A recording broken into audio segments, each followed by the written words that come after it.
Hey y'all, hey, it's your girl Kat, and I'm back with another video. Alright, so this one is on my girl Aaliyah. Aaliyah was born January 16th, 1979 in Brooklyn, New York, New York. Her parents' names were Dana Haughton and Michael Haughton. She also had a brother named Rashad Haughton and an uncle named Barry Hankerson. Aaliyah was an American singer. She has been credited for helping to redefine contemporary R&B, pop, and hip-hop. She had nicknames of the Princess of R&B and Queen of Urban Pop. Aaliyah was only 22 when she died, which is such a young age. So let's dive into see what happened and why she died so young. Aaliyah comes from the form Arabic name Ali, meaning highest, most exalted one, and the best. The singer was highly fond of her name, calling it beautiful and asserting she was very proud of it and strove to live up to her name every day. Born in Brooklyn but raised in Detroit, she first gained recognition at the age of 10 when she appeared on the television show Star Search and performed in concert alongside Gladys Knight. At the age of 12, Aaliyah signed with Jive Records and her uncle Barry Hankerson's Blackground Records.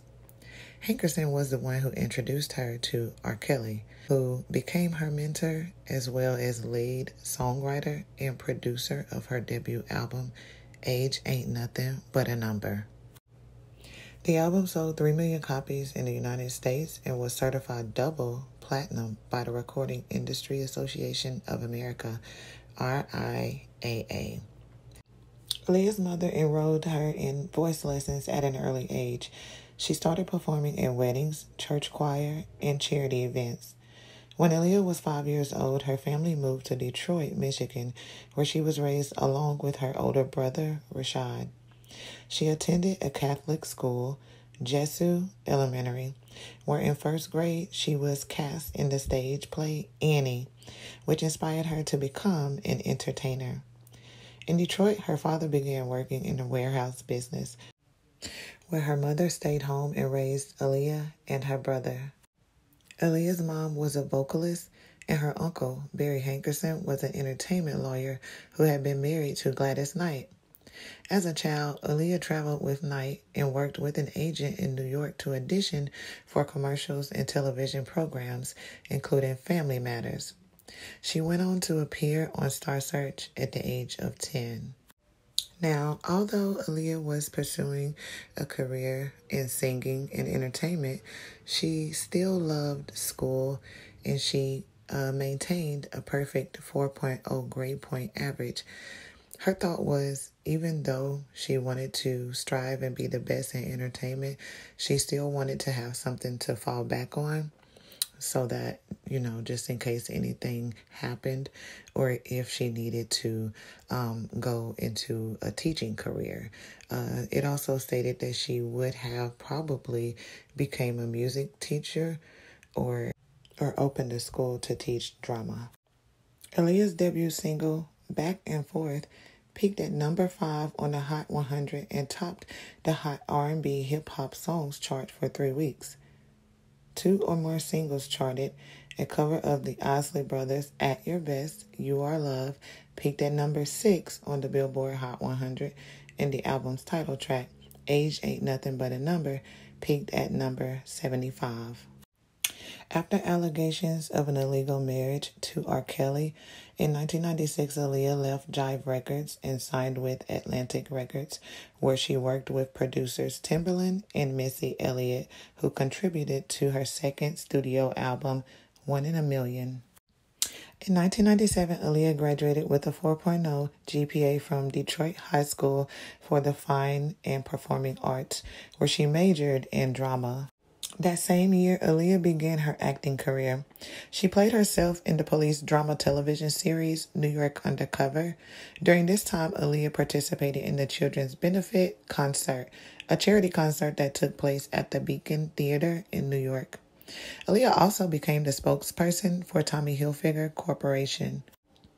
During her campaign with Tommy Hilfiger, the company sold over 2,400 pairs of the red, white, and blue baggy jeans that she wore in their advertisement. In 1998, she released the song Are You That Somebody, which was featured on the Dr. Dolittle soundtrack. The song peaked at number 21 on the Billboard Hot 100, and it earned Aaliyah her first Grammy Award nomination. In 1999, Aaliyah landed her first big screen acting role in Romeo Must Die alongside the martial artist Jet Li. The movie grossed over $18.6 million in its first weekend, ranking number 2 at the box office. Aaliyah purposely stayed away from the reviews of the film to make it easier on herself, but she heard that people were able to get into me, which is what I wanted. In contrast, some critics felt there was no chemistry between her and Jet Li, as well as viewing the film as too simplistic. She also served as the executive producer of the film soundtrack, on which she contributed 4 songs to. The soundtrack went on to sell 1.5 million copies in the United States. Aaliyah had begun working on her second film, Queen of the Damned, on which she played the role of an ancient vampire, Queen Akasha. Critics began to state that Aaliyah was having a hard time focusing and balancing her acting career and her music career, noting that she had taken too long of a break when it came to her next album. Aaliyah stated that she did want to take a break, but it actually was longer than she had anticipated after having to do the Romeo Must Die, and she also did the soundtrack. So it took a little bit longer for her, but, not that she wanted it to take that long. So she got backlash because of that. People just basically stating that she didn't give her all to her third album. So she was basically supposed to finish her next album in October of 2000, and it actually did not finish up until March 2001. So tracks that she had done in March the previous year in 2000 were just really being released in March 2001. So yeah, she kind of got like a big, backlash for having to take so long of a break and to get those things accomplished. Aaliyah was signed to appear in several future films, one including romantic film titled Some Kind of Blue, and a Whitney Houston-produced remake of the 1976 film Sparkle. Before her death, Aaliyah did film some scenes for the sequels of The Matrix as the character Z. A portion of her role in The Matrix Reloaded was filmed. These unused scenes were included in the tribute section of The Matrix Ultimate Collection series. As an artist, Aaliyah often voiced that she was inspired by a number of performers. These include Michael Jackson, Stevie Wonder, Sade, Trent Reznor of 9 Inch Nails, Korn, Donny Hathaway, Johnny Mathis, Janet Jackson, Whitney Houston, and Barbra Streisand. Aaliyah expressed that Michael Jackson's Thriller was her favorite album and that nothing will ever top Thriller. Aaliyah felt that it was important to differentiate yourself from the rest of the pack, so she loved to stand out. She loved to wear different clothing, especially when she wore the baggy clothes and sunglasses. She stated she just wanted to be herself. Aaliyah's family played a major role in the course of her career. Aaliyah's father, Michael Haughton, served as her personal manager from 1995. Her mother assisted her in her career, while brother Rashad and cousin Jomo Hankerson worked with her consistently. Her father's illness ended his co-management of Aaliyah with her mother, Diane Haughton, which forced her to run all of her decisions by Rashad. Aaliyah was known to have usually been accompanied by members of her family, and the Rock the Boat filming was credited by Rashad Haughton as being the first and only time her family was not present. In an interview in October 2001, Rashad stated, "It really boggles everyone that from day one, every single video she ever shot, there's always been myself or my mother or my father there. The circumstances surrounding this last video were really strange because my mother had eye surgery and couldn't fly. That really bothered her because she always traveled. My dad had to take care of my mom at that time, and I went to Australia to visit some friends. We really couldn't understand why we weren't there," her brother Rashad stated in that interview. One of Aaliyah's friends, Khadija Jones, said in the last year of her life, her parents had given her more freedom and she had talked about wanting a family. Gladys Knight, who had been married to Aaliyah's uncle Barry Hankerson, was essential to the start of Aaliyah's career and gave her many of her earlier performances. She stated one of their last conversations concerned Aaliyah having difficulty with another young artist that she was trying to work with. Knight felt that the argument was petty, and she insisted that she remain being who she was in spite of their conflict. When her first album released, there were rumors circulated of a relationship between Aaliyah and R. Kelly, including allegation that they had secretly married without her parents' knowledge. Vibe magazine later revealed a marriage certificate that listed the couple married on August the 31st of 1994 in Sheraton Gateway Suites in Rosemont, Illinois. Aaliyah was 15 at that time, but was listed as 18 on the certificate, and R. Kelly was 27. The marriage was annulled by her parents in February 1995, but the pair denied the allegations, stating that neither was married and that the certificate was forgery. Aaliyah reportedly developed an intimate relationship with Kelly during the recording of her debut album. Aaliyah recalled to Vibe magazine in 1994 that she and Kelly would go watch a movie and go eat when she got tired and would then come back and work. She described the relationship between them as being rather close. In December 1994, Aaliyah told Chicago Sun-Times that whenever she was asked about being married to Kelly, she urged them not to believe all that mess and that she and Kelly were close and people took it the wrong way. So in a 2011 book, The Man Behind the Man, Looking from the Inside Out, Demetrius Smith Sr., Kelly's former tour manager, revealed that Kelly had married Aaliyah after she told him that she was pregnant. In a 2019 documentary, Surviving R. Kelly, Smith described how he helped Aaliyah forge the necessary documents to show she was 18 in order to marry Kelly. Smith also stated that he is not proud of his role in facilitating their marriage. Additionally, the documentary revealed that Javante Cunningham, a former backup dancer, claimed to have witnessed Kelly and Aaliyah on the back of a tour bus having sex. In a 2014 interview with Aaliyah's cousin, Jomo Hankerson, stated that she got villainized over her relationship with Kelly, and the scandal over the marriage made it difficult to find producers for her second album. We were coming off of a multi-platinum debut album, and except for a couple of relationships with Jermaine Dupri and Puffy, it was hard for us to get producers on the album. Aaliyah was known to avoid answering questions regarding Kelly following the professional split. A spokeswoman for Aaliyah said in 2000 that when R. Kelly comes up, she doesn't even speak his name, and nobody's allowed to ask about it at all.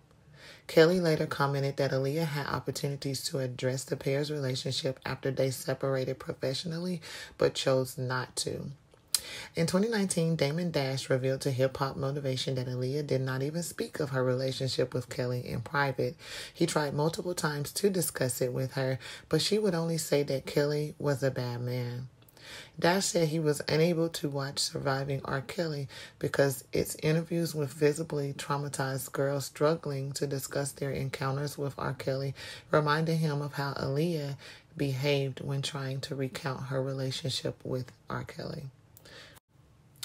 Aaliyah started dating the co-founder of Rockefeller Records, Damon Dash, at the time of her death. Although they were not formally engaged, Dash proclaimed the couple had planned to marry in interviews given after Aaliyah's death. In the summer of 2000, Aaliyah was introduced to Dash by his accountant, and they formed a friendship. Aaliyah never publicly addressed their relationship as being anything but platonic. Due to their hectic work schedules, Aaliyah and Dash were separated for long periods of time. Jay-Z did mention Aaliyah and Dash in the remix of her song, Miss You, released in 2003. In August 2021, Dash told Entertainment Tonight Kevin Frazier, "I was reflecting, there hasn't been one day since she's passed, not one in 20 years, that I haven't even heard her name, heard her record, or seen a picture of her. Every single day she's present in my life, and I feel lucky for that." On August 25th, 2001, at 6:50 p.m., Aaliyah and some employees of her record company boarded a twin-engine Cessna 402 light aircraft at the Marsh Arbor Airport in Abaco Islands, the Bahamas, to travel to the Opa-locka Airport in Florida. After they completed filming the music video of Rock the Boat, they had a flight scheduled the following day. But with filming finishing early, Aaliyah and her entourage were eager to return to the U.S. and made the decision to leave immediately. The designated airplane was smaller than the Cessna 404 on which they had originally arrived in, but the whole party and all of the equipment were accommodated on board. The plane crashed and caught fire shortly after takeoff, about 200 feet from the end of the runway. Aaliyah and the 8 others on board, pilot Luis Morales III, hairstylist Eric Foreman, Anthony Dodd, security guard Scott Galen, family friend Keith Wallace, makeup stylist and Christopher Maldonado, and Blackground Records employees Douglas Kratz and Gina Smith were all killed.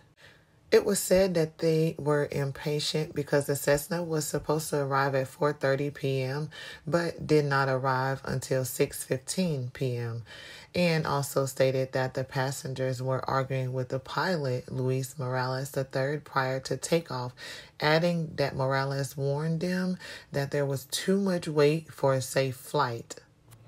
In addition, a toxicology test performed on Morales, the pilot, revealed traces of cocaine and alcohol in his system.